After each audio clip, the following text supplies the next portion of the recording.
خلق لکم من انفسکم ازواجا, کہ اس نے تمہارے لیے جوڑے پیدا کیے, انسان کو پیر کی شکل میں پیدا کیا ہے. اگر یہ کائنات خود بنی ہوتی, مٹی سے پتلے آٹومیٹیکلی بن رہے ہوتے تو ایک ہی جنس بنتی نا, ایک ہی جنس بنتی نا بھائی.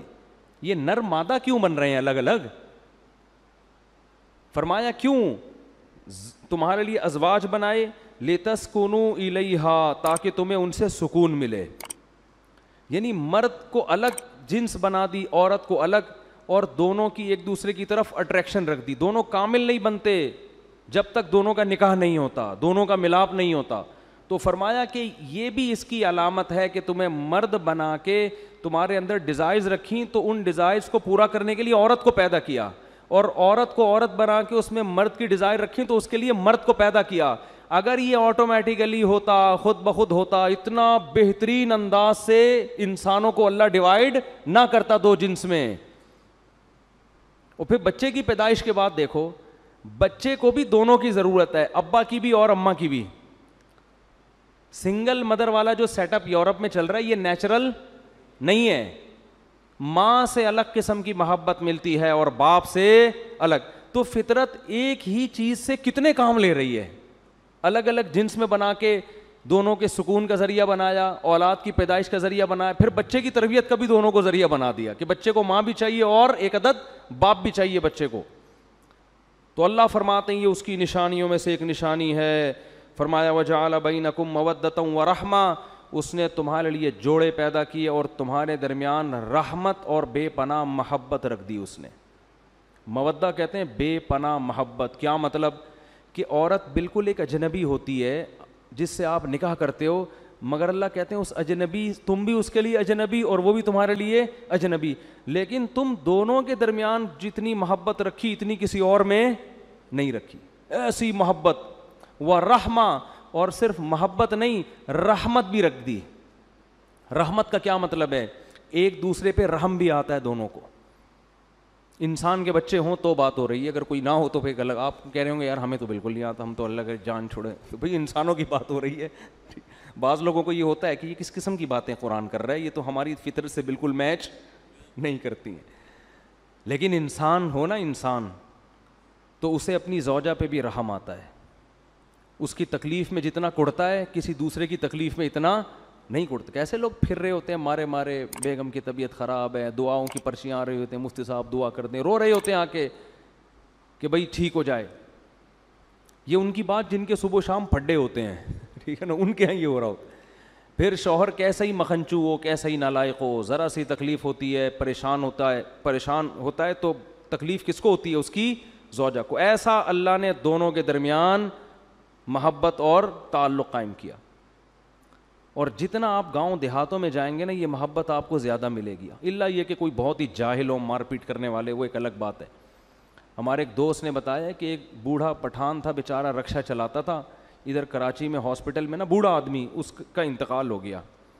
کہتے ہیں یار میں نے اس کی بوڑھی بیوی کو دیکھا, اس کو جب اطلاع ملی ہے اتنا روئی اور اپنے میاں کے جوتے اٹھا کے اپنے سر پہ رکھ لیے اس کی عظمت اور محبت میں.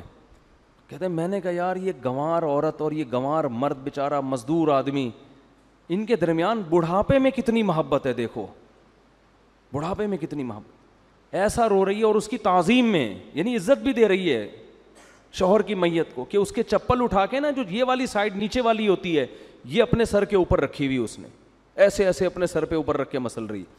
کہتا ہے مجھے بڑا رشک آیا.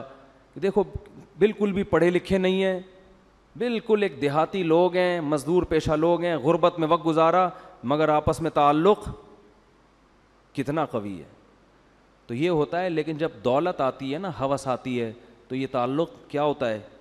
کمزور. میرے پاس لوگ آتے ہیں بتاتے ہیں کہ میں غریب ہو گیا, جاب چھوٹ گئی, بیگم مارکیٹ سے شارٹ. بہت کیسز آئے ہیں.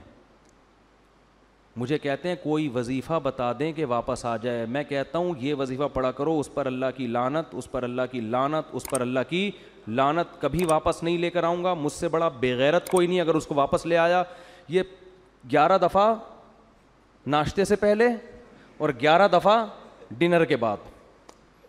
میں نے کہا مرد میں غیرت اللہ نے رکھی ہے, جو تم سے محبت کرے تو اس کی محبت کو 100 سے ضرب دے کے اس سے محبت کرو, اور جو عورت تم سے محبت نہیں کر رہے تم 100 دفعہ لات مارو اس کے اوپر.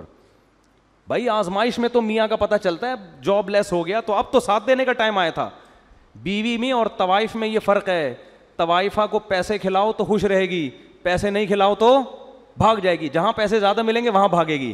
اس کے ریٹ ہوتے ہیں, بیوی کے ریٹ نہیں ہوتے. وہ غم میں بھی آپ کا ساتھ دیتی ہے اور وہ خوشی میں بھی آپ کا ساتھ دیتی ہے. کوئی بات نہیں, قدرت کی طرف سے اگر جاب لیس ہو گئے تو اس کو بولو بھائی میں بھی سوکھی روٹی کھا رہا ہوں, میرے ساتھ تم نے بھی کیا کرنا ہے, سوکھی روٹی کا.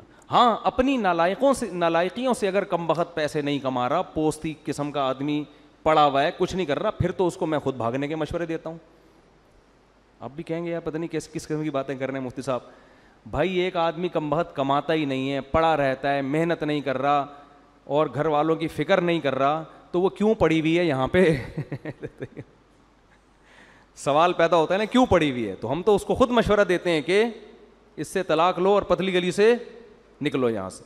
لیکن اگر وہ اپنی ذمہ داری پوری کر رہا ہے, قدرت کی طرف سے آزمائش آ گئی ہے, کوئی آزمائش آ گئی ہے قدرت کی طرف سے, تو بھائی پھر تو غم خوشی دونوں میں عورت کو چاہیے اپنے شوہر کا ساتھ دے. کیوں اللہ کیا کہہ رہے ہیں, اللہ نے میاں بیوی کا جو رشتہ بنایا اس میں مودہ بھی رکھی اور رحمت بھی. تو شوہر کی بے روزگاری پہ عورت کو اپنے شوہر پہ ترس آنا چاہیے, غصہ نہیں آنا, ترس آنا چاہیے.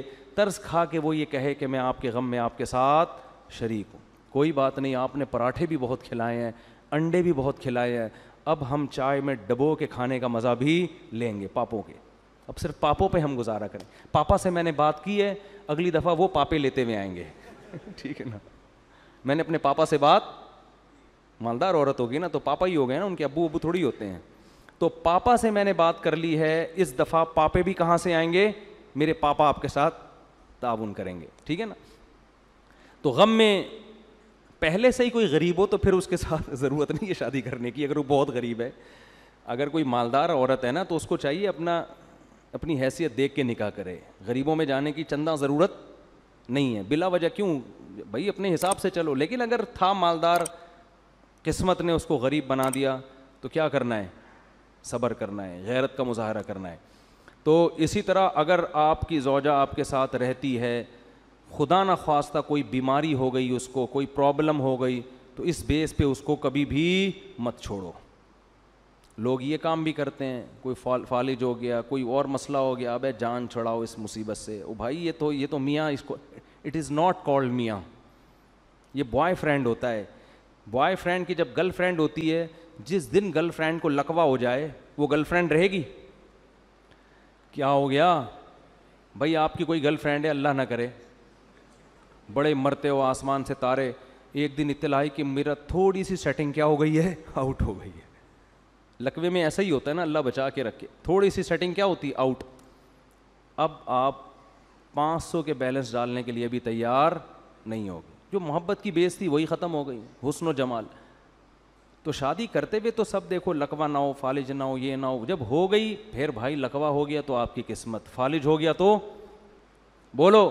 اگر غیرت کے ساتھ زندگی گزارنا چاہتے ہو, لوگ انگلیاں اٹھائیں کہ یہ بے غیرت آدمی ہے, معذرت کے ساتھ گالیاں والیاں رمضان میں بہت دے رہا ہوں, وہ معین اختر کی وجہ سے دے رہا ہوں میں گالیاں, تو لیکن لوگ کہیں کہ بھائی وفادار آدمی ہے. ٹھیک ہے نا, یہ زیادہ اچھا ہے نا, لوگ کیا کہیں, وفادار آدمی. تو اللہ کیا فرماتے ہیں, جعل بینکم مودۃ ورحمہ, اس نے تمہارے درمیان بے پناہ محبت اور رحمت, ایک دوسرے پہ رحم کا جذبہ رکھ دیا. یہ بھی تاکہ کیا ہے کہ یہ سکون اور اطمینان کے ساتھ زندگی گزاریں. تو فرمایا ان فی ذلک لآیات لقوم یتفکرون, جو غور و فکر سے کام لیتے ہیں ان کے لیے اس میں بہت بڑی بڑی نشانی ہے. یہ بھی اللہ کے وجود